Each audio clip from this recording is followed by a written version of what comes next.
नमस्कार दोस्तों, जय हिंद। मैं देवकी नंदन आप सभी का स्वागत करता हूं महर्षि पीडिया पे। दोस्तों आज हम बात करेंगे ISRO यानी इसरो के EOS-09 मिशन की, जो आज PSLV 661 से लॉन्च हुआ, लेकिन मिशन पूरी तरीके से सफल नहीं हो पाया। क्या इसका सब भारत की निगरानी क्षमता पर पड़ेगा? आइए विस्तार से समझते हैं। तो सबसे पहले मिशन क्या था। इसरो ने 18 मई 2025 को सुबह 5:59 बजे श्रीहरिकोटा से PSLV 661 रॉकेट के जरिए EOS-09 सैटेलाइट को लॉन्च किया। EOS-09 एक अर्थ ऑब्जर्वेशन सैटेलाइट था जिसमें SAR यानी सिंथेटिक ऑपरेटर रडार लगा था। इसका काम था दिन हो या रात, बादल हो या बारिश, हर स्थिति में जमीन की तस्वीर लेना। तो लॉन्च फेल कैसे हुआ? PSLV में 4 स्टेज होती हैं। पहले और दूसरे स्टेज तक सब सही चला, लेकिन तीसरे स्टेज में मोटर के प्रेशर में गिरावट आ गई, जिसकी वजह से रॉकेट तय कक्षा में नहीं पहुंच सका। तो इसरो के चेयरमैन वी नारायणन ने कहा मिशन फेल हो गया है, हम जांच करेंगे। तो इससे जुड़े इंपॉर्टेंट फैक्ट क्या है दोस्तों? यह इसरो का 101 मतलब 101वां लॉन्च था। PSLV अब तक भारत का सबसे भरोसेमंद रॉकेट रहा है। तो EOS-09 क्या कर सकता था अगर यह सक्सेसफुली लॉन्च होता? इस सैटेलाइट की ताकत थी मित्रों, SAR रडार से दिन और रात हर मौसम में हाई क्वालिटी इमेज मिलती। यह खास तौर पर सुरक्षा एजेंसी और सेना के लिए बहुत इंपॉर्टेंट था। तो उपयोग क्या था? हो सकता था इसका पाकिस्तान और चीन की सीमाओं की निगरानी, LOC पर टेरर मूवमेंट पकड़ना बहुत इजी हो जाता। खेती की मॉनिटरिंग करना, कब फसल बर्बाद हो रही है, बाढ़, जंगल की आग, भूस्खलन जैसे डिजास्टर में तुरंत रेस्क्यू प्लान बनाना, नेशनल सिक्योरिटी ऑपरेशन में रॉ और NTRO की मदद करने के लिए बहुत ज्यादा इंपॉर्टेंट सैटेलाइट था ये। तो इसरो की भूमिका इंडिया और पाकिस्तान 2025 में अभी तक क्या रह चुकी है, चलिए समझते हैं। तो क्या इसरो युद्ध में मदद करता है? सबसे पहला क्वेश्चन यही है। तो हाँ दोस्तों, हाँ, इसरो का बहुत बड़ा इंपॉर्टेंट रोल रहता है। कैसे करता है? कार्टोसैट RISAT जैसे सैटेलाइट से दुश्मन की मूवमेंट को लाइव ट्रैक किया गया।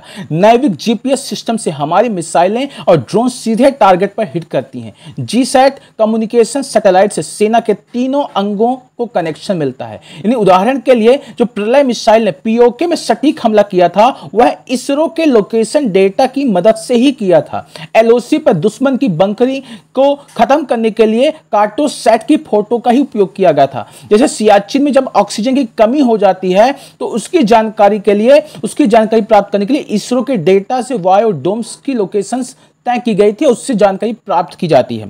चीन और बांग्लादेश की निगरानी कैसे हुई? जो अभी रिसेंट में आक्रमण हुआ, रिसेंट में हमला हुआ, ईस्टर्न लद्दाख में तवांग में PLA की तैनाती कार्टोसैट 3 और RISAT से लाइव ट्रैक किया गया। इंडियन नेवी ने हिंद महासागर में Chinese spy ship yuan bank 6 को इसरो की मदद से ही पकड़ा। एंटी सैटेलाइट इंटरफेरेंस की कोशिश की, जैसे इसरो और NTRO ने मिलकर सब कुछ फेल कर दिया। तो बांग्लादेश की निगरानी कैसे की? अभी रिसेंट वॉर में साइल हेट बॉर्डर पर मूवमेंट ड्रोन और कार्टोसैट से ट्रैक किया गया। बांग्लादेश में चाइनीज रिले स्टेशन से भेजे जा रहे सिग्नल को इंटरसेप्ट किया इसरो ने। तो टेक्नोलॉजी क्या है दोस्तों? इंपॉर्टेंट टेक्नोलॉजी भारत की ISRO plus NTRO plus raw plus DRDO, India eyes in the sky, यानी भारत की आंख है आकाश में दोस्तों। तो इसरो का भविष्य रणनीतिक महत्व क्या है अपने भारत के लिए, हिंदुस्तान के लिए दोस्तों? आने वाले मिशन क्या है? हाइपरसेक्ट्रल इमेजिंग सैटेलाइट है जो जहर में मिलाए अनाज तक को पहचान सकते हैं। यानी आप अगर खाना खा रहे हो, भोजन कर रहे हो, तो if you are eating rice, तो आप राइस का एक कण भी सैटेलाइट से देखा जा सकता है। गगनयान भारत का पहला मानव मिशन 2026 में होने वाला है। Unified military satellite grid, army, air force और नेवी को एक सैटेलाइट सिस्टम से जोड़ा जाना है। इसरो अब सिर्फ वैज्ञानिक संस्था नहीं है दोस्तों, अब भारत की रणनीतिक शक्ति बन चुकी है। तो कंक्लूजन क्या है? EOS-09 मिशन का फेल होना बहुत दुखद है और दुख होना भी जरूरी है, लेकिन यह भी दिखता है कि इसरो की पारदर्शिता में हम सभी को विश्वास है। हर असफलता से सीख लेकर के ही इसरो ने चंद्रयान और मंगलयान जैसी बड़ी सफलताओं को प्राप्त किया है। आने वाले समय में इसरो की भूमिका सिर्फ स्पेस रिसर्च तक सीमित नहीं रहेगी दोस्तों, वो भारत की सुरक्षा, रणनीतिक और वैश्विक ताकत का प्रमुख हिस्सा होगी दोस्तों। अगर आपको वीडियो जानकारीपूर्ण लगा हो तो लाइक जरूर करें, कमेंट करके बताएं इसरो की कौन सी टेक्नोलॉजी आपको सबसे ज्यादा पसंद आई। और ऐसे फैक्ट्स, जियोपॉलिटिक्स और भारत की टेक्नोलॉजी से जुड़े वीडियो के लिए चैनल को सब्सक्राइब करना मत भूलें। जय हिंद, जय भारत दोस्तों।